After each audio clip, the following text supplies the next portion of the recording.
Wonders, welcome back. It's quite cold and I don't know how to show you, but I have got ready to go Nailsea for firework. Let you know, it is the biggest firework nearby or in the Nailsea. We are in and it was very easy to enter.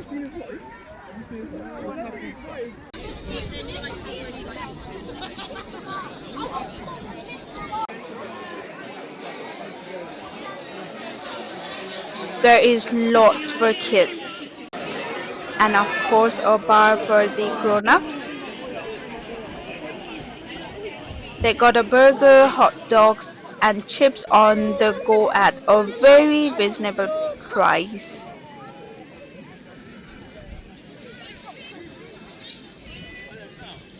And so it begins.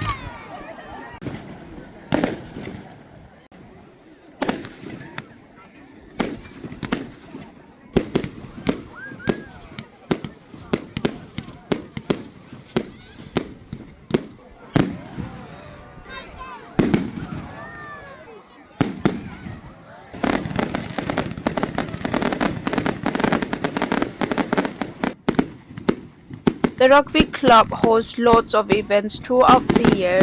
This is one of their top ones, but their best by far is the Cider Festival. Keep an eye out as they always announce it early. Have fun and safe firework wonders. See you in next video. Tada, bye bye.